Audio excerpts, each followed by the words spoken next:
All right. Hello, everybody. Welcome back to Word with the Herd. Lipscomb Athletics Director Philip Hutcheson here. Hopefully, you're having a good week and enjoying your COVID break. But I think we're all ready to get back to more normal things. I'm here with Coach Will Brewer, actually Director of Golf, Will Brewer, head men's golf coach, and also Director of Golf for Lipscomb University Athletics. Each week we've done one of these in an effort to help you get to know our coaches better and our programs better. And today we're with Coach Brewer on the heels of a big event over the weekend, actually a live golf event this weekend of sorts, and we'll talk about that here in just a second. So golf leading the way, getting us back into the sports world. But before we get started, just want to make sure if you want to follow Lipscomb Athletics, there's several ways to do it. You can always check out our website at lipscombsports.com. That's how you get updated each and every day on what's going on with Lipscomb Sports. But you can also follow us on social media at Lipscomb Bisons, and that's on Twitter, on Instagram, on Facebook, or our YouTube channel. If you want to follow our Lipscomb men's golf program, which is what we'll be talking some about today, you can follow on Twitter at Lipscomb M Golf for men's golf, and then on Instagram at Lipscomb Men's Golf. So it's men's and then golf. I guess somebody already had M Golf taken. I don't know. But in any event, those are the Twitter and Instagram feeds. And so we'll welcome our coach, actually a Lipscomb Hall of Famer, which we'll talk about here in a minute as well, Will Brewer. Will, it appears you're at your house today. How are things going there? Going well, watching it rain. I'm ready for the summer weather to get here and some sunshine. But yeah, at home, staying at home and trying to avoid a whole lot of contact with a lot of people. Yeah, well, that's the name of the game right now. Hopefully you'll get back into it shortly. But for those of people who maybe aren't as familiar with you, we'll get into your career as a Lipscomb golfer. Not only are you the coach at Lipscomb, but you actually were a Lipscomb golfer and actually in the first Hall of Fame class that Lipscomb ever produced. We'll talk about why that is, some great accomplishments there. Talk about the program, some about what the team's doing during the COVID times, recruiting, just talk some golf talk for those people that like that, which will be fun. So maybe starting off with a little bit of golf talk. Coach, did you just catch it on Twitter, or did you actually watch the big showdown between Tiger, Phil, Peyton, and Tom Brady? What was your vantage point for that this weekend? Well, I recorded it and watched it a little later that evening, but I was really enjoyed it. I thought it was got a lot of good banter, and I think Phil and Peyton were interviewing for some potential announcement gigs down the road. They both are very clever on the camera. They made it a lot of fun. I think Tiger was a little more motivated because he'd lost the first match a few times ago, and I think he was motivated to do well. And then Tom was just out having fun. You know, he's not. You can tell he's not a real golfer, so to speak. I mean, he is, but right. He's really trying to end his career on a good way, and I'm sure he's going to play a lot of golf in the coming years. Well, it was interesting watching the responses on Twitter and that sort of thing. There were a lot of people who, even if they weren't Tom Brady fans for the football reason, it's almost like, hey, seeing a little bit of a human side of Tom Brady seemed to endear him to some people, I think. And so I don't know if you sense that or not, but in some ways, I think finding out, hey, that guy, can he can try to chip it, it'll just go 30 feet like I do sometimes. Made people maybe like him a little bit more, it seemed like. Well, he definitely was not in his element, but he was enough aware that he knew that, which was sure. I think people really enjoyed that because he is one of the GOATs for sure. But yeah, it was fun. I really enjoyed it. I thought I even liked Charles Barkley's bantering and comments, and Justin Thomas, and just how they did it. It was in the rain. It was unusual to see those guys play in that kind of weather early, and I just think it couldn't have been better. I think it got about a 5.8 million or 6 million viewers. So people are starved for live golf for sure. No doubt. I saw the ratings that they were comparing it to some of the other things that are going on in sports right now, and a lot of people are very familiar with the Last Dance documentary that's been going on for the past 5 weeks or so, I suppose, on ESPN. some of the highest rated programming that they've had in a long time. And I think the ratings for this event were right up there with it, maybe even a little higher, but they were certainly comparable. So, as you said, people star for it, had a lot of star power to it. And so it was a good event at a time when people are looking for it. Exactly. Yeah. Exactly. Yeah, well, let's talk a little bit about your path to Lipscomb Golf. For those that don't know it, three-time All-American golfer at Lipscomb University, won the 1976 NAI national champion, first national champion golfer that Lipscomb had ever had. Still the only one that Lipscomb's had. And then in the first ever class that Lipscomb inducted into their Hall of Fame when they started it. So just we won't go blow by blow all the way through your whole life story there. We'll get on to some other things, but I would be curious, was golf something that you took a liking to right away, or was it something you picked up later? How'd you get into the game? Well, I loved sports. I played football, basketball, and golf, and played with my dad. He'd let me come out and pull his golf cart when we lived in East Tennessee for a while in Greenville, and he'd let me hit from the 150 yards in. I loved being with him. I have pretty good hands, so it was not easy, but it was a little bit easier around the greens for me, and really got a lot of satisfaction out of that. Loved basketball probably more than golf, but I quit growing at about 14, so I said I better speak to the small ball. But just really enjoyed it. Competition. Dad was very encouraging in a lot of ways, and I just really enjoyed it, and thought I got a lot of satisfaction about competing and trying to get better. And fortunately, I think when he was a pastor up there, was a club up there that we joined, and they gave him membership for $16 a month. So he Nice. felt like that was a good place to keep his boys off the streets, and we learned to play golf together almost all at the same time. So three brothers, and my brother John played at Lipscomb and was a good player, still is. And so it began to really just get in my blood as a competitor and as an athlete.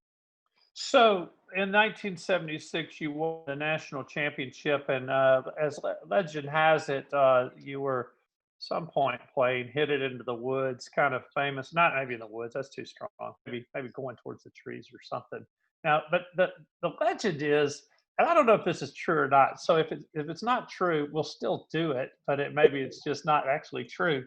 But if you ever play with Lipscomb people who've been around Lipscomb a while and somebody hits it towards the trees, they will yell if it starts going to the trees inexplicably. They'll yell Lipscomb, and then you wonder, well, why do they do that? Well, the legend is that happened to you in the national tournament, and you did something like that. Ball kind of takes a good kick. It's back out in the fairway. You go on, you win it all. Is there any truth to that, or is that just all legend? I think it's probably embellished a little bit. I may have said it in the national championship. I don't remember if I did or not, but I didn't hit too many in the trees that week. But Yeah. I do remember, you may remember him, Daryl Shelton, who's the golf pro at the Country Club of Little Rock now. Okay. He was a character, and we played a lot together, go on the road. And he had a fascination for the president at the time, and felt like that we were honored with God's favor if we hit a ball in the tree, and he would say, "Hey, Lipscomb," and it bounced out a few times. Okay. We played a lot with Tennessee Tech. They kind of started picking up on it because we knew a lot of those guys, and it just kind of grew as a fun joke. But by and large, it happened where the ball would jump out more than it wouldn't. So it became a legend that carried on, and maybe not quite as popular now, but 10, 15 years ago, it was everywhere. So it was Yeah. Oh, I know. Like I said, I remember that for sure. And so those of you that are looking for tips to help your golf game right now, you don't have to do one thing to help it. Just start yelling Lipscomb anytime it goes in towards the trees. And like you said, that wasn't happening very often for you, but at least that was the legend. And you talked a little bit about having good hands, so I'm just going to kind of jump into that and then keep on going because I'm curious about this right now. You've coached a lot, you taught a lot, Tennessee Teacher of the Year at one time in the state of Tennessee, Golf Teacher of the Year. So really knowledgeable about the game. Are hands something that you feel like you can really teach and coach, or is that something that just people have it or they don't have it? What do you think? I would have to say I would lean more toward you have it or you don't have it. But I do think there's certain things you can teach to make your hand-eye coordination, your hands better. But yeah, that's a skill that's God given or a gift that's God given. And you know, Nicholas had great hands, but he also had power, and I believe that's one of the reasons he was, the greatest of all time. He and Tiger. So, but it's a difficult thing. I would love to know more about that as it relates to how you develop skills in small muscles extremity in your hands. I think that would help a lot of us coaches in all sports. But yeah, it's just I didn't have a lot of speed, but I had that gift of hands, and I had a huge desire to do well. So that was one reason that I was able to perform. So probably like most golfers, I mean, I would say there's probably not 1 in 10 golfers, maybe 1 in 10 golfers that comes into college that if you ask them what's your goal, they all make the tour, like that's what they'd like to do and do that, and that's what you want as a coach. I mean, you want people who are ambitious and motivated and want to be better, and so. Obviously, from a college golfing perspective, that's great if that's one of their goals. I would assume that was a goal like you were the same way. That was something you wanted to do, I suppose. And was that something that you thought a lot about? Not really. What was your what kind of efforts did you make to do that? Oh, I dreamed about it every day. I was on the putting green trying to beat Jack Nicklaus or Tom Watson, for the PGA or U.S. Open. That's just something that gets in a young man's head, just like I'm sure with you playing basketball or Sure. Jordan, whomever. But yeah, I thought about it a lot and tried it for 3 years, and you know, kind of ran out of opportunities, so to speak, and felt like I needed to go get a job and work. As I had moderate success, I played in 5 tour events and made one cut, and felt like, hey, unless I have the wherewithal to stay out here another 3 or 4 years to learn and grow and become better, which I didn't have that. I just felt like, hey, it's time to go to work. Hmm. I didn't have the speed. I was kind of like a 4.9 speed running back as a golfer. Just right on that edge where you're not quite fast enough. But it's something that I really would cherish. Still would not change a thing. I would still try and give it all I had. There's obviously things I would change knowing now what I know, but Hmm. yeah, it was on my mind 24/7, from probably the time I was 13 years old to 25 or 6. What do you think is the thing that people would be most surprised about, or would not think about, that is really a lot bigger factor than you know, a big factor or several big factors in trying to go pro? I mean, obviously, people say, "Oh, I've got to be really good and lower my score," blah blah blah. All the obvious stuff that you don't even have to be a golf fan to know. But what are some of the things that people don't think about that maybe are the difference between people making the tour, not making the tour? Could be luck, could be, like you said, resources. I mean, what do you think? I think it's a combination of resources and longevity. Do you have the ability to give it 3 to 5 years, 330 days a year, full blast, 4 or 5 hours a day, workout, all the things that you have to do to compete on the highest level? I mean, Dawson is obviously pursuing that, and he's had a phenomenal career, a great player, and it's probably going to take him 3 or 4 years to get even on that tour where he really wants. So, but I think there's a lot of travel. I think there's a lot of extenuating circumstances that you don't really think about. Where are you going to live? How are you going to travel? All those. It's such a big learning curve. That the one thing that's different in golf is, as you know, is that every course we play is different, and you have to learn that course. You have Hmm. to adjust. You have to modify your game, and a lot of golf is comfort and confidence in where you are and what you're doing. And if you're comfortable with a home course advantage, Tiger was very comfortable in the match. He Right. played, he played that golf course, 500, 600 times probably or more. So he knew exactly where he wanted to hit. It was more confident. And so there's just a lot of factors that go into it that people don't realize, and majority of that is you have to give yourself 3 to 5 years, and you have to have the wherewithal to not feel like, well, I've got to go out and earn money and be diversified in your efforts to do it.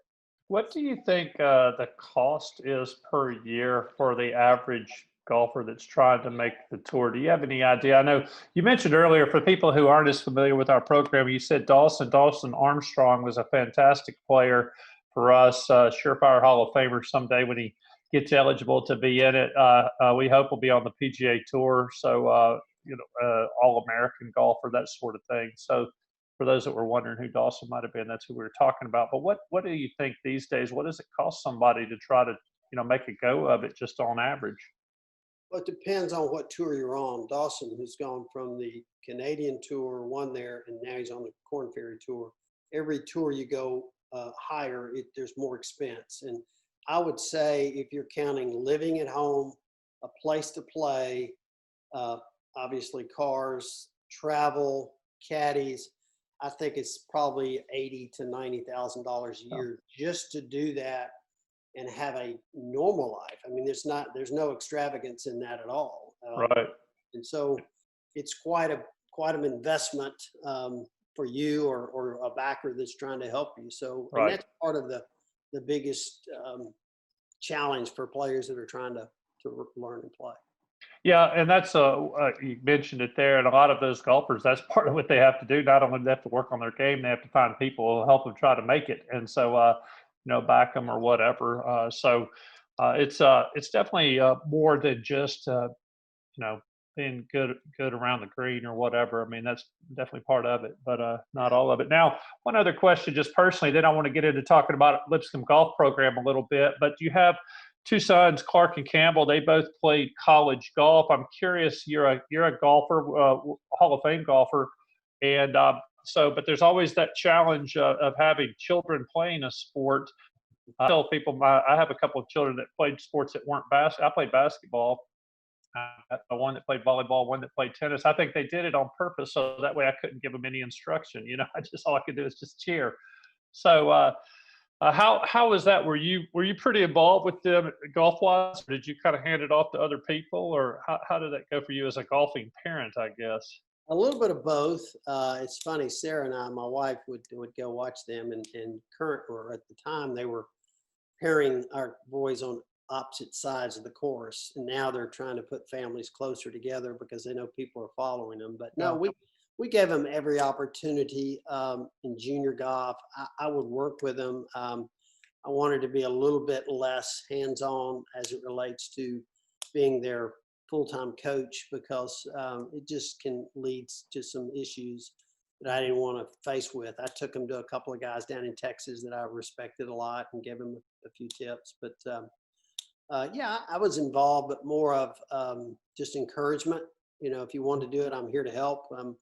I'm not going to, critique every swing, every round all the time unless you ask me, and then I'll be glad to do it. So yeah. So you came to Lipscomb, back to Lipscomb in 2012, and became the head men's golf coach. Quickly became the director of golf. So work kind of oversight of the entire program throughout athletics. And so I'm curious, as you came back, you had a couple of different goals. Lipscomb had made the transition to Division I. That's a big step in any sport. Certainly, golf is one of those. That it's a big jump up. So Lipscomb made the move in the late 1990, early 2000 era. You came in. Lipscomb was down, 230, 240, I think 250 maybe in the rankings. And so, talk a little bit about what you had in mind when you first got there, or got to Lipscomb, and then kind of the progression you've seen, and then kind of the next steps that you see for the program. Well, when I was offered the opportunity to come in and help, it was a little bit of a learning curve for me in some respects because I'd never been a full-time coach. I'd been a part-time teaching coach, but never a programmatic coach. So I had some things to learn. I talked to a lot of people and basically went a little bit slower, but than maybe I would have wanted to. But what I knew we had to have was a place to practice. And fortunately, we were able to cast that vision that our brand needs to grow. And to do that, we need facilities. And the facility was the short game facility, get the Frosty, aptly named after Robert Frost, who gave us a lion's share of that donation for that facility. And that basically set us in a position where we could go and work on our game whenever we needed to and wanted to without any reservations. That's really helped us. We had a relationship with Nashville Golf that's been phenomenal. They've treated us extremely well. We also play at Brentwood Country Club typically once a week, practice and play there, and then Richland kind of in the off seasons. But then we've had a donor that gave us an opportunity at the Golf Club of Tennessee about 5 years ago, and that's really helped our program as it relates to recruits. They go out there and they're really impressed with the facility and the quality, and it's also helped me take what I believe has to happen in a mid-major program, as you can relate to this more than anybody, is you have to have donors that are willing to get behind your vision and what you're trying to do. And we've been able to articulate that in a way that has been, I think, helped us. The fact that we got better pretty quickly. And then when I learned about the scheduling and how that you have to play against a quality field to move in the rankings, we played an event at UT Martin's, I think the spring of 14. We won the event. We were in 155 ranked before we got in. We won it and moved to 153.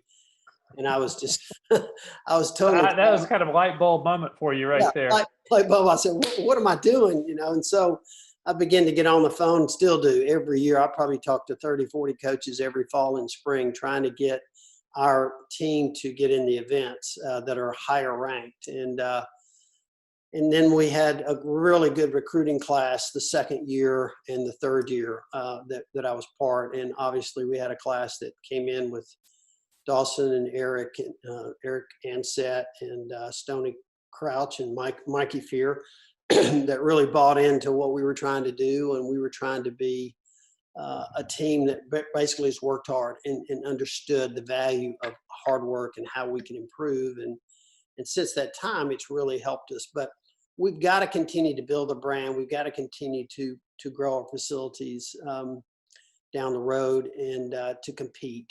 It's unbelievable.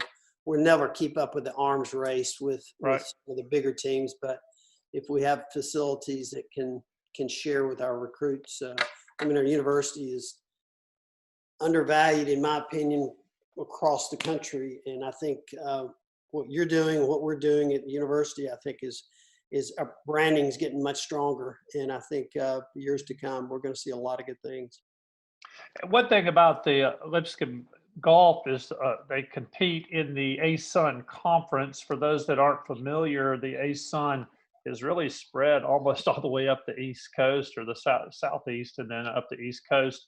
But it has 4 schools in the state of Florida. I always say to people that you should not be surprised when the ASUN is good at the sunshine sports: golf, tennis, baseball, softball, soccer, because you've got all of those schools down there: Jacksonville, North Florida, Stetson, Florida Gulf Coast University, and then other schools in big markets. That's another thing that's really nice about the ASUN is the schools are in major markets. So to your point, from a branding perspective, I think that's been some of the appeal for some of those schools is they know that the name of their school is getting out into other major markets, whether that's Jacksonville or Orlando or Louisville or the greater New York City area or whatever. But definitely a challenge when you're recruiting against not only everybody, but it's even in our conference, kind of the sunshine sports. But how much has Nashville helped Lipscomb in terms of recruiting over the past several years, especially? How much has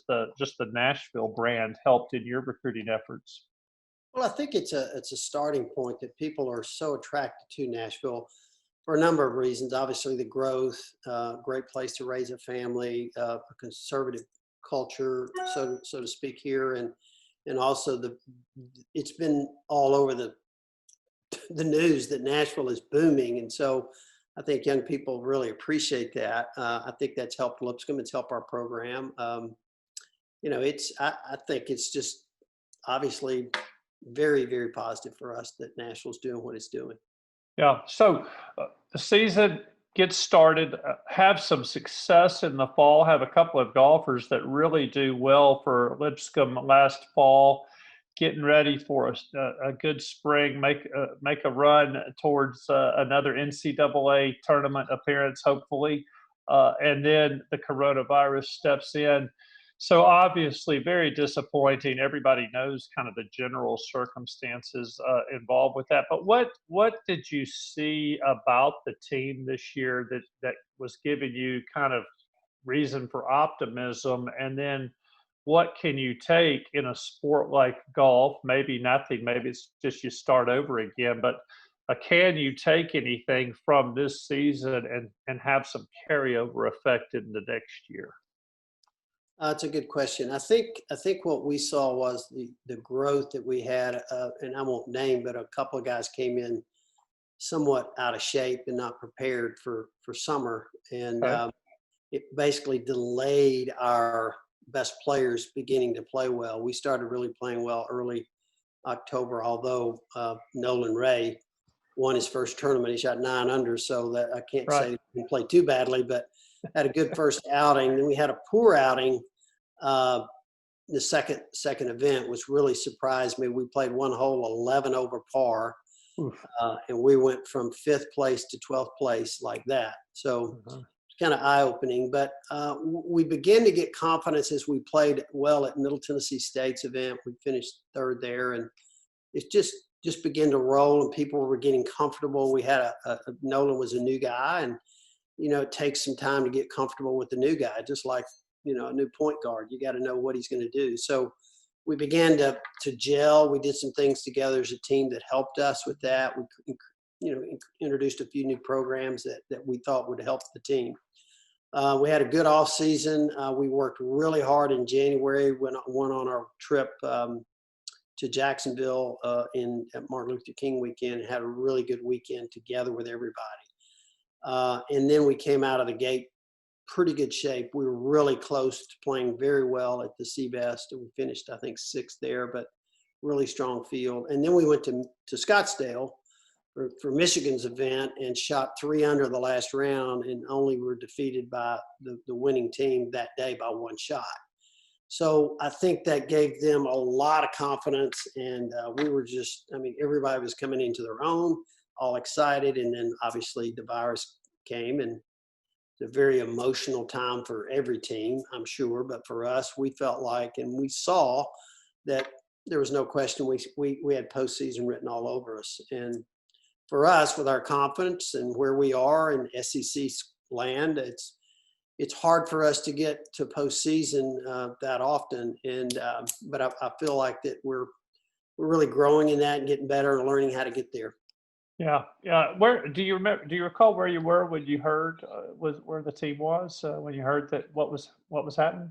I was in Sherry Eubanks' office talking about our trip to Orlando, and got the call and basically said, "Hey, they've canceled the tournament. And here it comes." So I was on campus. We were like 3 hours away from going to the airport. Of course, then we call all the student athletes and just say, "Hey, we're not going." Everybody just was kind of, "What's going on?" And Yeah, and yeah. then 3 or 4 days later, kind of the hammer was down, and now everybody's really upset.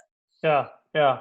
So here we are. The season's over. Looking forward now to the next year. Don't know what's going to happen yet. I'm actually right involved with the ASUN meetings even as we record this, and no decisions have been made other than people are trying to, as institutions, determine when they're going to start school, if they're going to start school. Most are saying now that they'll start and then, kind of see what goes on from there. So really no news to report via this podcast right now that would be of interest to any of the golf fans out there or any of the other sports fans. But what in the golf world, what's the team doing right now? Is it just as simple as like, hey, just try to get back to your home course, figure out what you can do to play. Here in Nashville, all the public courses. One thing that's been nice, I have boys who have not really ever played a lot of golf, and for better or worse, they've picked it up during this time because you can go out to the course, you can play free of charge, just don't, no card or anything, just walk the course. And I think they took the flag sticks out, that sort of thing. Is that kind of what's going on for all of the players, or do any of them still have any ability whatsoever to compete anywhere? We're scattered: Australia, England, Ecuador, Nashville, Florida, Arizona. So we're all over the place. So there's a lot of different categories to check off the list here. But England, I'm not sure they've been back. I think they're going back next week. So one of my players there has got a garden in the back, and he puts the net up, and he's hitting some balls and putting a little bit. And of course, Coach Hutty has sent us a lot of workouts, so they're doing those. We're having some meetings, Zoom meetings. We're going to have one next week, and we'll just continue to say, hey, we got to stay motivated. We know it's a weird deal, but we're all trying to do all that we can do. Obviously, most of the guys here, none of the really courses closed here per se. So the guys in Nashville, they haven't missed a beat. And I believe in the industry, golf, all the guys that I talk to, golf is way up in March and April because there's less expense, because there's not anybody really out there helping. But everybody's playing. And so the dues keep coming in. But it's been a challenge. You kind of don't know what you can or can't do, but we just know that if we stay consistent, keep our vision in front of us, and keep working out, keep working technique a little bit. In some ways, it's been very good for people because there's no competition, and if you're gonna make a change, technical change, it's been a really good time to do that. So yeah.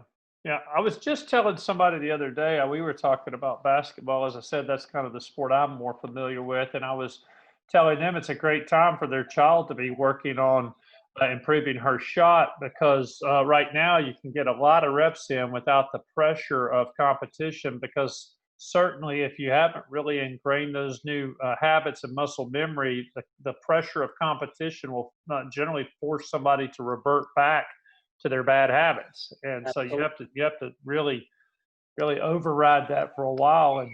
And so that actually can be a plus. I guess you've seen the same in golf, maybe. yeah, and I think too, you're exactly right. And I think too, we go at it, we basically take about 35 days, 40 days a year off. And when you think about the repetition and what you do to your body, if you don't rest and don't recover, then it leads to injury. So I haven't been overly concerned about missing competition. I just want them, as we do, we impart the fact that Coach Hetty's got these great exercises, and let's work on technique. Let's don't put too much pressure on it. Rest, kind of heal your body, and then June 1 to when we come back to school, hit it hard. So you mentioned Coach Hutty a couple of times. For those that aren't familiar, Coach Hutty is John Hutty. He's the head of our strength and conditioning program. How much has that changed since, say, you were a player at Lipscomb? Has the whole strength and conditioning thing changed, and what are the benefits you've seen? Unbelievable. I remember, Coach Samples is an awesome coach, loved him, but he didn't have a whole lot of knowledge about physical training. And back in those days, there wasn't a whole lot anyway. But Coach Dugan would always work out his baseball team in the top of McQuitty Gym and doing basically rotations.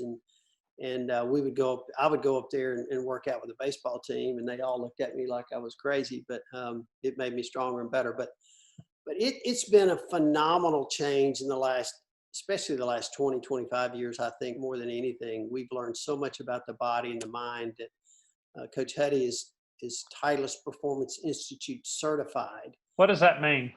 Well, that means there's a group of guys at Titleist Company, which is a golf ball company, that started for purposes of continuing to have people play golf, prolong their life cycle in golf from a physical standpoint. Therefore, they can sell more golf balls, which is pretty unique way to do it. But yeah, well, you think about it, if you get 4, 5, 6 more years out of a guy playing golf and he's buying balls and extrapolate that over that time, and that's a lot of golf balls. Yeah. But it's a group out in California that Greg Rose is a physical therapist guru. He came up with there's like 150 measurements of strength, physical ability, mobility in your body as you're a golfer. And what we've got Coach Huddy doing is measuring our guys twice a year.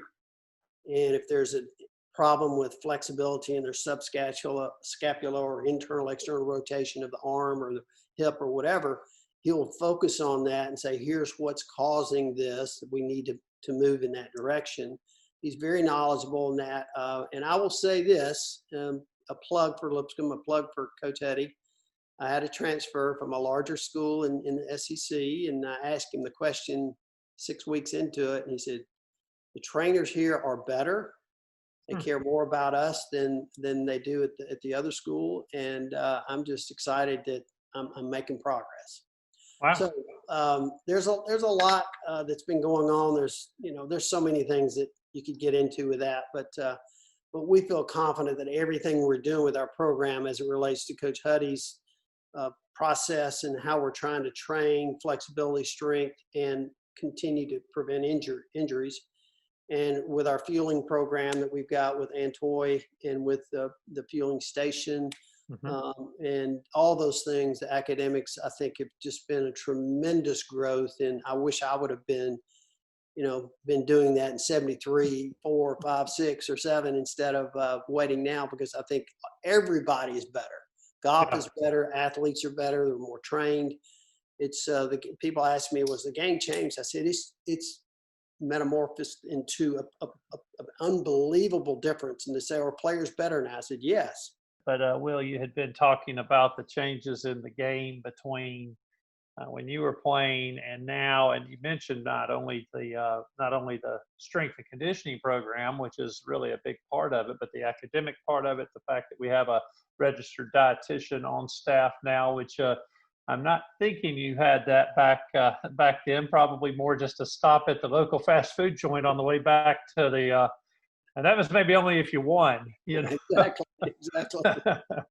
But yeah, but just a little bit of difference. But I want to talk a little bit about recruiting, and then maybe ask some questions that have to do just with coaches or people who are interested in just kind of coaching philosophy. Some parents that usually listen to this always get interesting questions from people who are parents that want to know about things with their children. A lot of people interested in their children becoming an athlete of some sort in some sport. So I might ask you a few questions of that and some personal stuff. But talk about the recruiting part of it right now, because again, not as many events going on. So generally with men's golf, how far out are you recruiting anyways in terms of classes or whatever? Some sports, you just recruit the seniors and they next year come. What about golf? Talk about the normal process, and then talk about the difference maybe now given the current situation. Well, as you know, the golf recruiting rules changed about 12, 13 months ago that allowed us not to connect with anybody under June or before June 15th after their sophomore year. So they've changed quite a bit. I think there's been some larger universities that probably jumped on some 8th graders, 9th graders, didn't quite pan out. So I think they're backing that up a little bit. And I think it's probably good. We've also, there was never any kind of reduction or days that we could or couldn't recruit. Now there's 45, which is really helps us because there's just a lot of it goes on in recruiting, travel and communication, as you know. But I think right now what I'm really trying to do, or what the process is that we will begin to watch events, watch tournaments, either on the computer with the score and look for red numbers, communicate with those guys through questionnaires and trying to get their attention to see if we would be a cultural fit for them, and then narrow that down to probably 15 to 20 per class. Right now, I'm trying to finalize 21. So those are juniors. I've made two offers and waiting on a guy that probably will let me know sometime in the next 2 or 3 months. But you're always looking for those. We're really trying to build up 22. It's a really strong class in Tennessee. Therefore, we're trying to be a little more localized and focus on that. How we do that, we go out and watch, observe every situation under pressure, how they interact with the players, how they interact with their parents, how they interact when there's adversity, how they act when there's a lot of, when they're playing a really good round, or if they're playing with what type of event and weather do they, I had a kid that I was fairly high on, went to see him in Louisiana last year and basically melted in the heat. And I kind of said, "Uncle," and I went, "That's not going to work."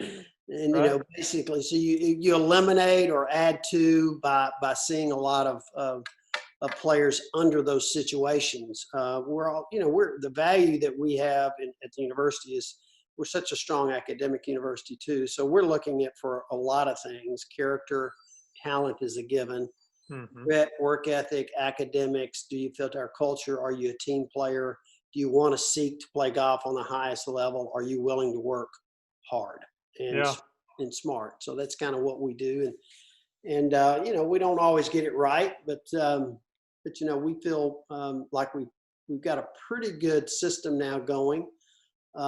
It's just, we're competing. I want the same players that Stanford and Texas and all those guys want too. So I have to adjust my expectations sometimes, and that's hard because I don't want to, go a little bit lower than expected or what we want, because I want to compete with those guys because we've proven we can. Right. Yeah. Two thoughts on that. One is that, what's interesting, and I think we've seen it in all sports, and golf would be no exception. There's more people who sometimes commit early, and then they get older, more mature. Things change, their mindset change, or their priorities change. They maybe were attracted to a school for one reason when they were 16, and now they're thinking differently about school at age 18, 19, 21, something like that. So I don't know if you found it to be true, but in talking with several of our other coaches over the past few weeks on this same podcast, I found that Lipscomb sometimes really has a little bit of a niche. I would say, not that they're trying to attract transfers, overtly, but it kind of happens because I think the culture part of it becomes more important over time than some of the, whatever, just the bells and whistles. Not that, Lipscomb, as you said, has made a lot of progress with short game facility, some of the best practice courses around strength and conditioning, nutrition, all of that. But have you noticed that too, that there's been just in terms of especially the transfers, maybe there's a different mindset among some of those student athletes, and maybe that works to your favor sometimes? I think so. I think you're correct. We're beginning to see a lot more action and noise in that transfer portal because, in some respects, it's dangerous to do that for the athlete. In some respects, you got to give them credit for wanting to do that. I'm focusing a lot on graduate school transfers. Obviously, what they've done, why they're changing, their coach, and you've seen 4 years of scoring. So you pretty much know, hey, this kid can really play, or he's not quite what we want. So I think that's been advantageous for us. We've had some transfers that have come in. Obviously, Nolan Ray coming in from Tennessee last year has really helped us. And I think he saw the value of the academics as well as what we've done with the program. And I think the combination, as you spoke of earlier, the combination of making those improvements in the athletic department and university is attracting players. I think the one thing that he said to me is that,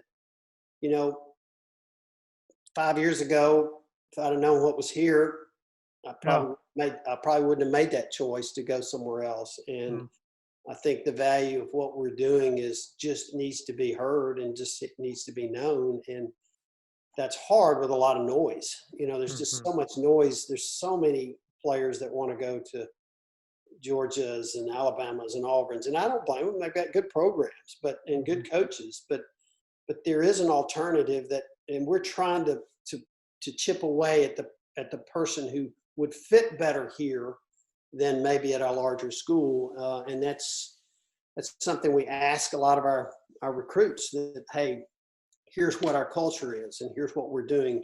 Do you feel more comfortable in that setting, and do you feel like you got to go and win that qualifier even to get on the team at another larger school that may have a little bit deeper program? And a lot of them are looking at that more strategically, and we're hoping that continues to grow as we do get transfers. So maybe that's one of those recruits right now calling you. So I think it's interesting. You mentioned this earlier, and it's almost a carbon copy of what Coach Lauren Sumsky, our women's basketball coach, said last week. We were talking recruiting with her too, and I kind of asked her, how she goes about it, what she looks for. And she said she picked up something from Bill Self, the coach at Kansas, that says he wants to watch a recruit that's having a great game. He wants to watch that same recruit having just kind of their average game, and he wants to watch that recruit having a bad game. And thinks that if he can do that, then he can get a real sense of how that person is going to react in all circumstances, and that seems to be important to him. It sounds like that's the same thing you're kind of looking for. Absolutely. We're looking for guys that can manage the stress one way or another, good or bad, academics, all the, we spend 4 hours, 5 hours a day practicing, and it's recorded as 3 when we play golf. And so there's a lot of need to know, is this young man or woman, for Jesse, is this something that someone can handle? And so, yeah, I mean, that's the same thing that you just spoke of. It's just every situation you got to figure that out for us. And obviously we're not quite as challenging to those freshmen as they come in, because it's like drinking out of a fire hose, as you know, the first semester, and then they kind of catch their breath and kind of understand it. What we're trying to do too is, when we talk to the players that have verbally committed to us, we start with their workout, we start with their fueling, we're starting with their mental approach, we're starting with scheduling the right events, so that when they get here, they're not 1 or 2 semesters behind. They're a lot more prepared when they come in. Jack Morris is a freshman that's coming in this year, and he's strong as a bull. I mean, he typically, a kid like that he probably wouldn't get to where he is physically until maybe his late in his sophomore year.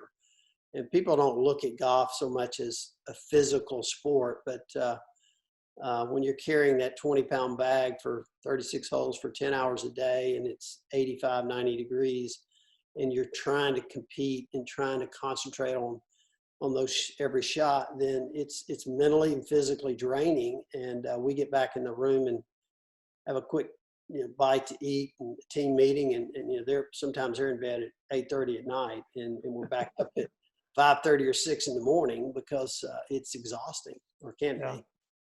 Yeah.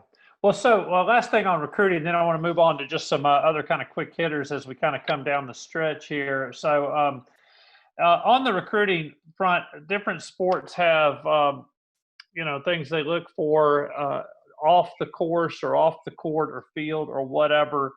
Certainly some sports, individual sports, I've said this before. Again, this is my observation, so you can feel free to just say, no, you got it wrong, and I would trust you because you're the one that does it. But I've noticed that could be a positive, could be a negative, but parental involvement is really high in golf. I mean, there's almost no way that a child gets involved with golf unless the parent either takes them golfing to start out playing, or they take the child to lessons. And then generally, if they're young enough, they're waiting around at those lessons, watching, every swing as they're taking it and listening to what the coach says, and then probably rehashing it on the way home. Not always a positive, but and eventually maybe they finally get their driver's license, and that eases up a little, but then they follow them around. So how much do you kind of watch that interaction, kind of the the parent-child interaction, how much do you kind of watch just the parents in general as you're recruiting? Has there ever been a time, you don't have to name names on this one, but has there ever been a time you're just like, I would have recruited that, but the parents were just absolutely kind of nuts, and I just didn't want 4 years of that. Have you had any thoughts like that? Absolutely. We're kind of on the court. They're on the court with us. They're walking down the fairway. We're walking down. It's not like you have the stands and you have referees that kind of keep everybody back. But yeah, it's a very large part of one of our factors. We probably have 8 or 9 factors that we look at, and that's a big one because we don't want kids that have never waked up on their own or not set an alarm, not washed their clothes, not done anything, and get here and go, uh-oh. I gotta grow a lot. We don't want them depending so much upon their parents that after they hit a shot, whether good or bad, if they look over at their parents, for approval. Those are signs that we look for. Typically, by and large, probably 95% of the people we recruit have phenomenal parents and have done it well, done it right. They're just there to encourage. And we'll see sometimes when the kid hits a poor shot and the parent he gets upset. We'll see how that reaction happens, but it's definitely a factor that we measure. And I have not recruited some players because of that, and some that I've recruited that I've kind of said I've got to watch that as they come to school. So, yeah. I know Brandon Rosenthal, the volleyball coach at Lipscomb. He watches to see if they carry their bag out of the arena after, they carry their backpack or not, or if they hand it to mom or dad to carry. If they hand it to mom or dad, that's a warning sign at least, they need to carry their own backpack. So let's just get to a couple of quicker hitters here towards the end as we wrap up. So if you're commissioner for a day, you've got total power, total ruler over the game of golf, and you could just make 1 or 2 changes or emphasize 1 or 2 things as commissioner for a day. Are there any things that you're just like, man, if I ever get asked, this is what I'm going to say we ought to be doing right now? Absolutely. I would make sure that Tiger Woods has all the physical healers around him to keep him in the game for as long as possible. He moves the needle, and he is really, as you can see, even that match. But I think I love the fact that I've thought about this before it happened, but they had a big rules change last 12 to 18 months that have really made the game simpler to understand, simpler to implement on the golf course, even though it's still a little bit confusing because it's a big change. I do think that golf probably needs to limit the flight of the golf ball at some point. That's really hard to do because it's consumer driven. I mean, there's billions of golf balls sold every year. And if you limit it, every year, then what's the marketing brand about that? I do think that, I think as it relates to golf commissioner, those are the things I would do. Because I think we're going to run out of real estate if we ever want to build more courses. If we continue to let these guys hit it longer and longer and longer. And some of that's a little bit misleading because they've jacked the lofts down on particular clubs and changed the number. So when I was growing up, the wedges, pitching wedge was 50 degrees, and now it's 44, 45, 44, 43 in some cases. So a little bit, that's a little misleading, but where the ball goes a long way is off the driver. It's trampoline effect, coefficient to restitution. The golf ball goes a certain amount of speed, and you hit it with less spin, it goes forever if you've got the speed. So I do think we need to manage that. I don't know how to do that right now necessarily, but I think that is a management that we have to watch for. I do think that we'll see probably a reduction in tour competitions coming down the road. Probably not a whole lot, but a little bit on the big tour. I think there's a value, or there's a struggle for the value of the dollar. Everybody's looking for it. Golf has been very attractive. It's not been a whole lot of issues with golf the players themselves. There's been a few, but so it's a clean game, and people our age like it because they can still play in it. So but that's probably what I would lean more toward, is controlling the speed and the golf ball and how far it goes, because it's going to make us spend more and more money on conditioning and the golf courses. And at some point that's got to slow down. Yeah. So if you had Will Brewer at age 30 was just deciding to get into coaching, and you were going to give him advice, kind of fresh into the game, fresh as a coach. You've coached for a while now. You've certainly taught beyond coaching a college team. You've also coached state champions, and you've done a lot of teaching over the years. What advice would you give a young coach just getting into the game, just that would be important to keep in mind as they were trying to start their own program? Well, that's probably pretty general. Learn from the best, go to the best players and pick their brain and ask them questions. And how did you do this? How do you do that? And get a philosophy that allows you to grow people. Most coaches, well, every coach that coaches their sport has a volume of knowledge and understanding of that sport. So what's the secret sauce is not necessarily that knowledge, because that's general knowledge that most of those coaches possess, because if they didn't, they wouldn't have that opportunity. But I think the intricacies of learning people, learning how behavior works and how you can put your arm around them, or sometimes kick them in the fanny to get them going, is the key to keeping that vision, that motivation in front of the athletes that we need to have. That's what I would have loved to get into coaching when I was that age, but just wasn't a whole lot of value in golf at the time in college. So we've increased that tenfold, and so it's different now, I think, than it would have been back then. But it's the same as everything. You have to be organized and have a vision and a passion for what you're doing, and those are the things that I've gotten from coaches that I've read about or talked to from time to time. So you've got some people out here who are watching or listening that are, let's say, 95 to 100 type golfers, and so they're just trying to figure out how to get a little bit lower. And then I'm going to take it down to, let's say, maybe bogey golfers, get on down to single digits or whatever. But okay, so let's start up at the top here at the golfers who are got the most room to improve. We'll put it that way.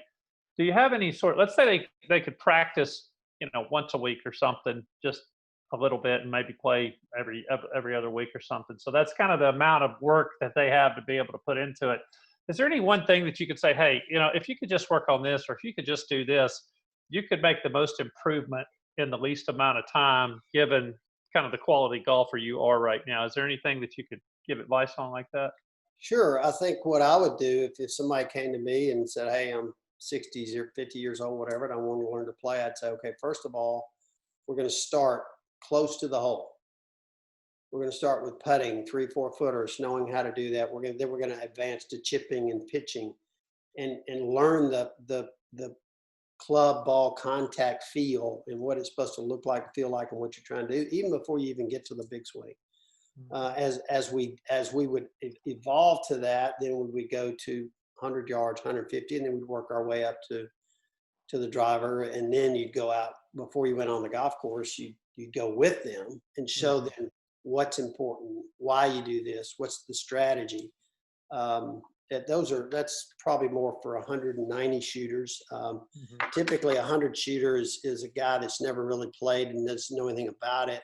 90 shooters are typically guys that want to play but don't have the time to work on it, but they still play 3 times a month and then just enjoy it for fun. And then, as you mentioned earlier, as you get down to a lower handicap player, that's a whole different animal there, because they're playing a lot. Expectations are high. Obviously, you might start at a little bit different position in that regard to teaching them. But golf's really just a lot about keep it in play.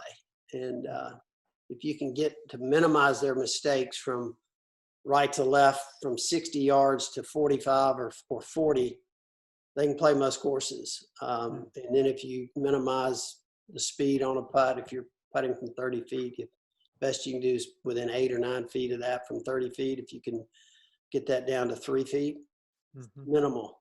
You're controlling the speed, the contact that you're hitting the putter with makes a big difference in how that works and how you manage that. But there's just a lot of factors as you get to championship golf.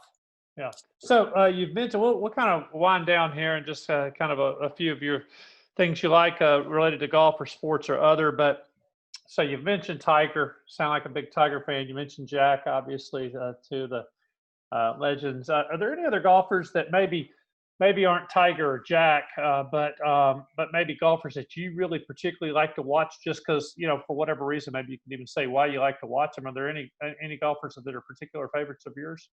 I love to watch Ernie Els because his rhythm is to die for. Freddie Couples had phenomenal rhythm as well. Still plays. I really like Rory. I think Rory McIlroy has got a tremendous strength for a small guy, can hit it forever with a small body. And there's a lot of guys I really like. I loved Lee Trevino when he played. I loved Palmer when he played. Nicholas, of course, Tiger. I like Phil's personality on the golf course. I think he makes it a lot of fun. But it's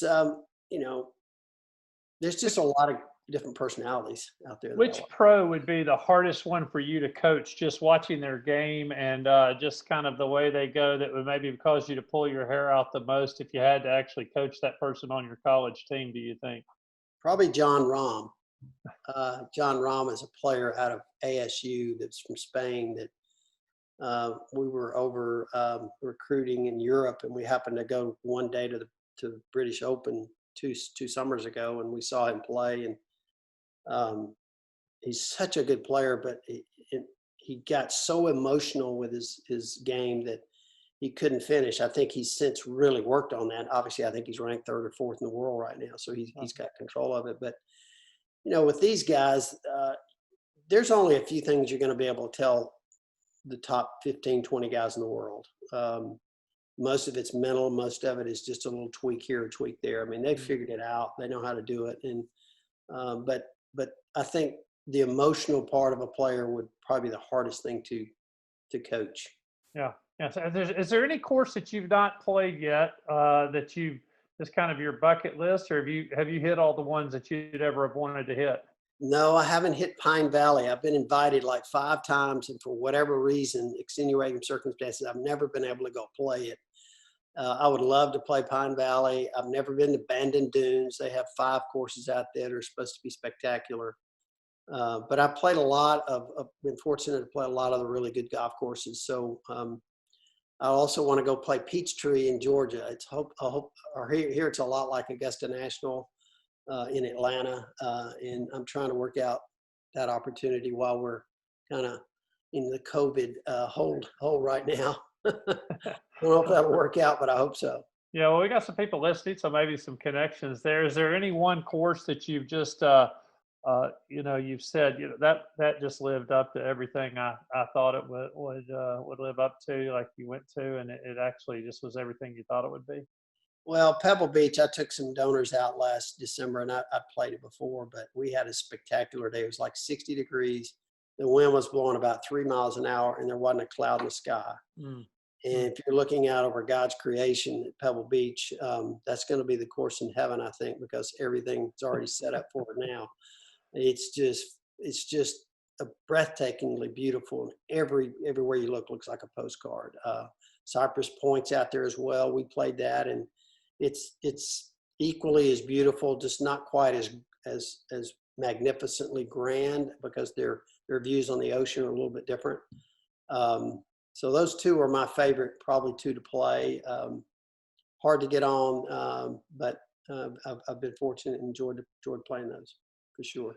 Well, one more question, and then we'll let it go with that. You got people kind of dreaming right now. They're not paying attention anymore. They're imagining being out there in 60 degree with the wind blowing and not a cloud in the sky. But are there any people that have kind of influenced you as a coach or as a leader, which is kind of one and the same most of the time in terms of the types of job you're supposed to be doing, maybe from golf, could be from other sports, could be outside of sports. Has there been anybody that you just kind of find yourself gravitating towards in terms of things that you've incorporated into your own work? Well, John Wooden, obviously every coach that's ever coached has read a lot of his stuff, and he just did it the way that I'd like to be able to do it. Did it with grace and encouragement, but he was also demanded excellence. But also, I think if I was big enough and fast enough and was young enough, I think I could go play for Dabo Sweeney at Clemson.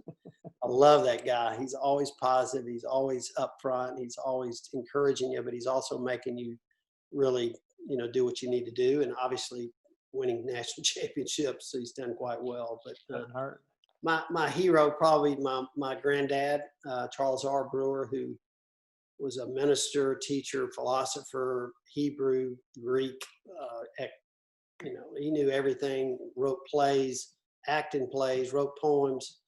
And this guy was a Renaissance man. And, he went out with my dad and played a lot of golf when we were young. And he just made it fun. He didn't take it too serious. He'd tee his ball up wherever and go play. But just a man that was really, really talented in a lot of ways that I really looked up to as a hero. Yeah. Well, Coach Will Brewer, we appreciate you being on with us today. It's been fun, and hopefully you'll get a chance to go out and play a couple of those courses that you're thinking about. Maybe you'll find a way to get over there and do that before we get back into the grind next year. But we'd like to be back at the grind right now, I think, too, in terms of just our what's going on in the world. So we'll look forward to that. I want to encourage everybody to continue to follow Lipscomb Golf and all of the Lipscomb programs on lipscombsports.com. That's the website. If you want to get general information about Lipscomb athletics on Twitter, on Facebook, on Instagram, on the YouTube channel, all of those are at Lipscomb Bisons. And so if you do that, you'll find the Lipscomb general feed. For Lipscomb Men's Golf on Twitter, it's at Lipscomb M Golf.